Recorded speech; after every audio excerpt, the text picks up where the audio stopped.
Assalamualaikum students, welcome back to my YouTube channel Math Strategy. In last video we have covered exercise 3.5 question number 1 and 2, and today we will cover remaining question of exercise 3.5.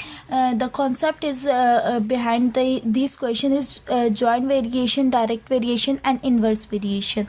Like हमने पढ़ा था कि inverse variation and direct variation. Direct में क्या होता है कि हमारे पास डायरेक्टली वेरीज, इन्वर्स में हमारे पास जो वैल्यू होती है वो डिवाइड में आ जाती है, और ज्वाइंट वेरिएशन में क्या होता है डायरेक्ट और इन्वर्स को हम ज्वाइन करके लिख देते हैं. तो अब हमारे पास हमने लास्ट वीडियो में क्वेश्चन नंबर 1 और 2 किया था. अगर आपने अब तक वो वीडियो नहीं देखी तो उसका लिंक मैं डिस्क्रिप्शन बॉक्स में लगा दूँगी, आप वहाँ से देख सकते हैं.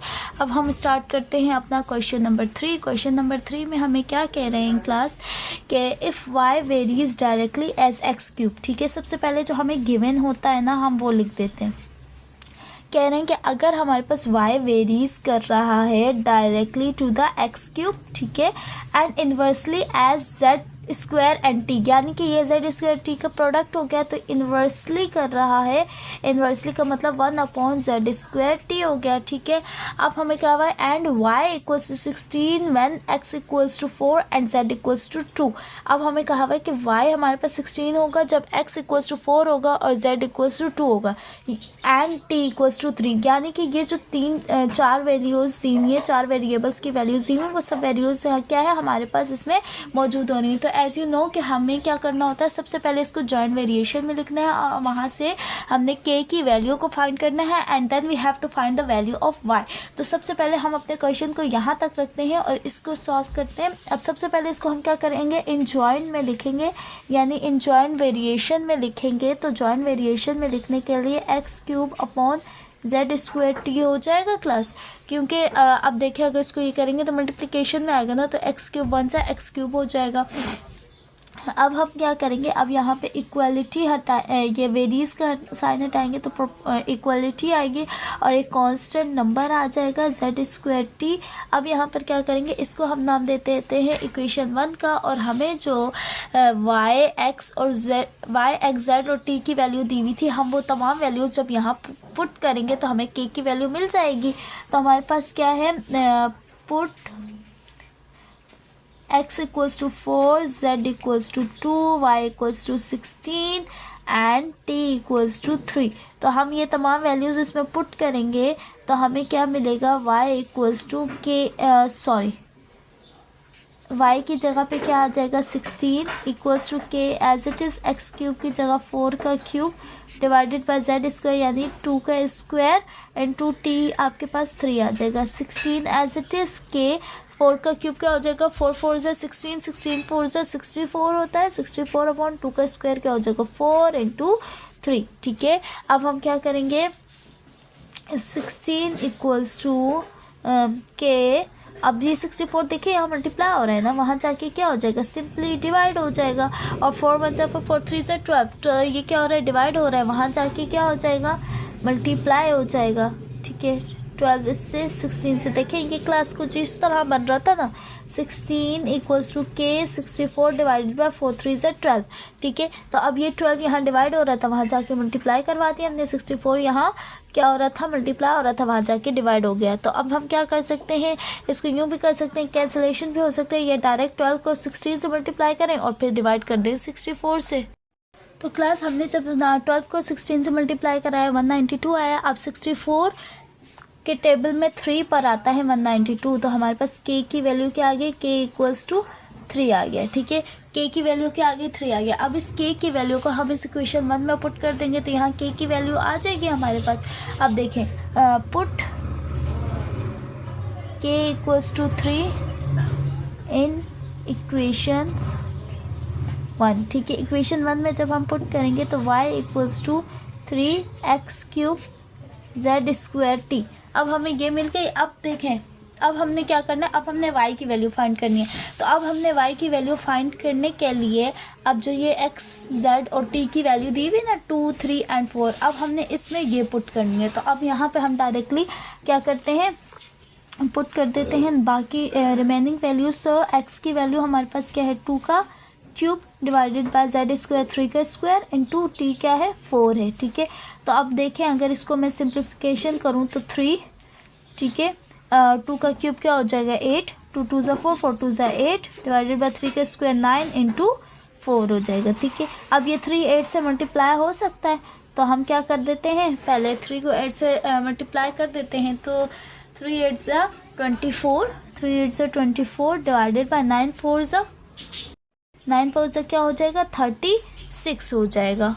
देखें क्लास, अगर इसको बढ़े हैं हम तो 4 4 6 ज़ा 24, 4 9 ज़ा 36, 3 2 ज़ा 6 एंड 3 3 ज़ा 9। तो हमारे पास y की वैल्यू क्या आ गई, y इक्वल्स टू आ गया 2/3 and it is our answer. तो कितनी इजीली हमने with the help of our question के हमें जो कंडीशंस दी हुई थी उन कंडीशंस को पुट किया और हमारा क्या आ गया, आंसर आ गया। Okay class, now move towards question number 4। अब क्वेश्चन नंबर 4 में क्या कह रहे हैं हमें, if you varies directly as X square and inversely as the product Y Z cube, and हमारे पास क्या है, u इक्वल्स टू 2 है, when x equals to 8, y equals to z, z equals to 2, find the value of when x equals to 6, y equals to 3 and z equals to 2। ठीक है, तो अब सबसे पहले हम फर्स्ट कंडीशन को लेते हुए, तो क्लास हमारे पास क्या है, अब हम अगर सबसे पहले इसकी कंडीशन बनाएं तो if u varies directly as X square, तो u varies directly X square and inversely as a product of Y Z cube. तो इन्वर्सली मतलब हम क्या कहेंगे कि आप यूँ कह सकते हैं u is inversely to the Y Z cube. तो इन जॉइंट में हम इसको कैसे लिखेंगे, जॉइंट में हम इसको लिख सकते हैं u is directly varies to Y Z cube, directly varies to X square and inversely varies to Y Z cube. ठीक है, ये हमारी हो गई कंडीशन बन गई। अब उसी तरह से हमें पहले वैल्यूज दी हुई है, u equals to 2 when x equals to 8, y equals to z, z equals to 2। ये बात आप याद रखिएगा, जब आप फर्स्ट ऑफ ऑल k की वैल्यू फाइंड कर रहे होते हैं ना, तब आपके पास जितने भी वेरिएबल्स इंक्लूड हो रहे होते हैं वो तमाम वैल्यूज़ आपको गिवन होती हैं। तो हम इसको सबसे पहले क्या करते हैं, इसके वेरीज के साथ हटा के इक्वलिटी लगा देते हैं, कांस्टेंट आ जाएगा X square Y Z cube.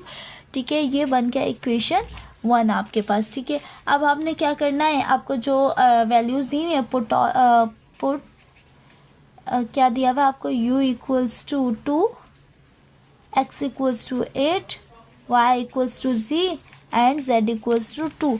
अब आपने इन तमाम वैल्यूज़ को इस इक्वेशन में पुट करना है, तो u2 आ गया आपके पास, k आपने फाइंड करना है, x आपके पास 8 का स्क्वायर आ गया, y आपके पास z आ गया और 2 का क्यूब आ गया आपके पास। ठीक है, अब 2 इक्वल्स टू k, 8 का आप ले लेंगे, 8 का स्क्वायर आ जाएगा आपके पास 64 डिवाइडेड बाय z, 2 का क्यूब आ जाएगा आपके पास 8। अब आप क्या करेंगे, देखें अब ये 64 यहाँ मल्टीप्लाई हो रहा है ना, वहाँ जाके क्या हो जाएगा, डिवाइड हो जाएगा, इक्वल्स टू k। अब 7 8 ज़ा जो भी नंबर आएगा वो यहाँ डिवाइड हो रहा है, वहाँ जाके क्या होगा, मल्टीप्लाई होगा। तो 7 8 से क्या है 56 है, 56 यहाँ डिवाइड हो रहा है, वहाँ जाके क्या हो जाएगा, मल्टीप्लाई। देखें आपको मैं यहाँ पे भी करके बता देती हूँ, 2 इक्वल्स टू k 64 अपॉन 56 था, 64 यहाँ डिवाइड हो रहा था, वहाँ जाके मल्टीप्लाई, 56 यहाँ मल्टीप्लाई हो रहा था, वहाँ जाके डिवाइड हो गया, और 64 यहाँ मल्टीप्लाई हो रहा था, वहाँ जाके डिवाइड हो गया, 56 डिवाइड हो रहा था, वहाँ जाके क्या हो गया, मल्टीप्लाई हो गया। अब हम इजीली क्या कर सकते हैं, k की वैल्यू को फाइंड कर सकते हैं। क्लास हमारे पास k की वैल्यू हमने क्या किया, 2 मल्टीप्लाई बाय 56, हमारे पास 1112 आया डिवाइड बाय 64। तो हमने जब उसको दोबारा कैंसिलेशन की तो हमारे पास आंसर आ गया k इक्वल्स टू 7/4। अब हम इसको पुट कर देंगे इक्वेशन 1 में, तो हम करेंगे पुट जब करेंगे इक्वेशन 1 में, तो u equals to 7/4 X square Y Z cube. ठीक है, ये आ गई हमारी इक्वेशन 1। अब हमारे पास फर्दर मोर जो वैल्यूज़ दी हुई हैं, अब हमने क्या करना है, find the value of u find करनी है। तो x y और z की वैल्यू हमें गिवन है, तो हम क्या करेंगे, उस x y z की वैल्यू को यहाँ पुट कर देंगे। 7/4 एज इट इज़, x की वैल्यू हमें गिवन है 6 का स्क्वायर, y हमें गिवन है 3 और z हमें गिवन है 2 का क्यूब। तो हमारे पास क्या होगा, z/4, 6 का स्क्वायर 6 6 36 डिवाइड बाय 3, 2 का क्यूब क्या हो जाएगा हमारे पास 8। तो अब हम क्या करेंगे, इनको आपस में 3 8 ज़ा 24 हो जाएगा। ठीक है, फिर 30 अगर देखेंगे इस तरह से कैंसिलेशन हो सकती नहीं, अदरवाइज हम सिंपल करने के लिए 7 को 36 से, 4 को 28 से, और जो भी आएगा उसको डिवाइड कर देंगे तो हमारा इजीली क्या आ जाएगा, आंसर आ जाएगा। तो क्लास हमने जब किया 3 8 से 24 था, 7 को 36 से 252, 4 को 24 से 96 आया। अब जब इसको मज़ीद हमने डिवाइड किया तो हमारे पास आंसर आ गया 21/8 and it is our answer. ठीक है क्लास, ये हमारा क्या हो गया, आंसर हो गया कि हमने इजीली क्या कर लिया, क्वेश्चन नंबर 4 में भी हमने क्या किया, बस कंडीशन बनाई और कंडीशन बनाने के बाद इजीली हमारा क्या हो गया, आंसर आ गया। देखें कितना इजी था, बस इस तरह से भी आपको सॉल्व करना आना चाहिए। Okay class, this 2 questions are question number 3 and 4 of exercise 3.5। I hope कि आपको ये कॉन्सेप्ट अच्छे से समझ आएगा। हम हर एक वीडियो में 2-2 क्वेश्चन करके ताकि इजीली हमें कॉन्सेप्ट समझ आए, ताकि हम अगला क्वेश्चन सॉल्व कर सकें। तो जो नेक्स्ट 2 रिमेनिंग क्वेश्चन रहेंगे इंशाल्लाह वो हम अपनी नेक्स्ट वीडियो में कवर करेंगे। आई होप कि आपको ये अच्छे से समझ आया होगा क्वेश्चन कि किस तरह से हमने इन क्वेश्चन को सॉल्व करना है। If you like this video then don't forget to like, comment, subscribe and share it with your friends. Please don't forget to press the bell icon. I will be right back with my another amazing video. तब तक के लिए अल्लाह हाफिज़।